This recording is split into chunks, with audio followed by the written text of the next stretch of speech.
But secondly, you do need to be quite rigorous. But I mean, people complain that lockstep is actually a soft approach.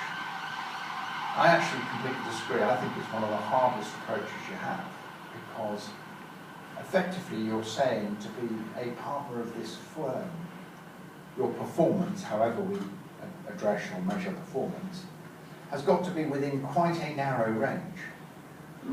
Because lockstep is typically a 2 or 3 to 1 range, something like that. So if you're going to perform outside that range, there isn't a place for you.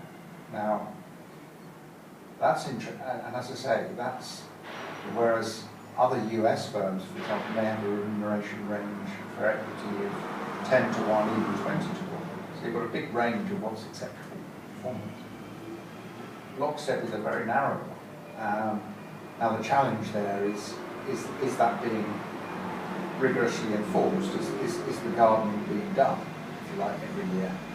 And I think after the downturn, I think the answer is probably yes now. I think beforehand, probably there was a little bit of rather too many weeds growing in the garden, I think. But I think firms have really addressed that now.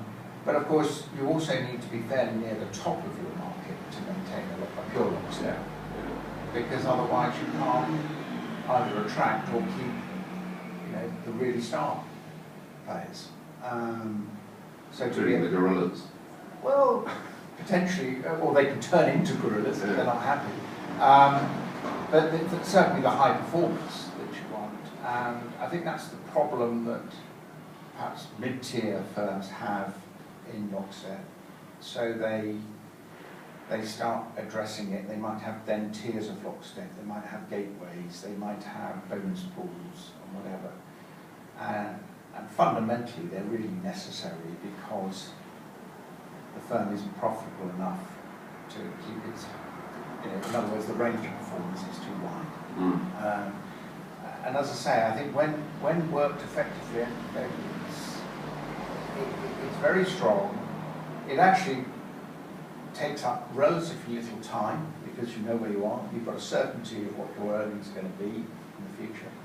But it does require very, very strict management. If I'm working in a lockstep firm and I'm working till midnight every night and I see you going home at 4 o'clock every day, and that persists year in, year out, I think, well, we're the same generation, so you're getting exactly the same money as me. I'm going to get fairly fed up with that. And either I'm going to get demotivated and start going home at 4 myself, so the whole firm ratchets down, or I'm going to leave, in which case the firm's lost a very good performer, neither of which are good results. So management have a choice. They either address you and say, terribly sorry, you either pull your finger out, and we're not expecting you to work to midnight every night, but we do expect you to work harder.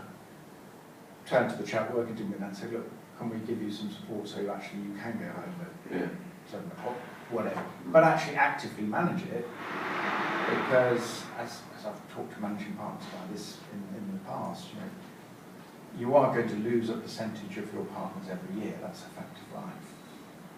Are you going to decide which those partners are, or are you going to let the market decide? Because it will be a fundamentally different grouping and have very different implications on the long-term sort of success of the firm.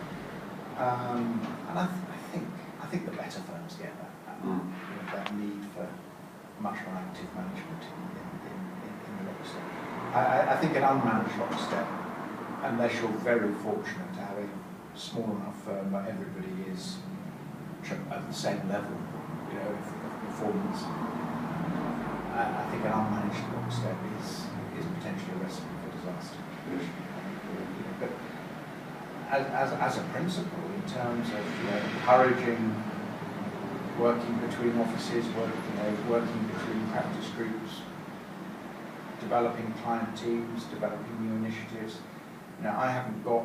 If I ask somebody, would you develop this particular product or open this office, I haven't got to do a special side deal with them as to what their remuneration would be.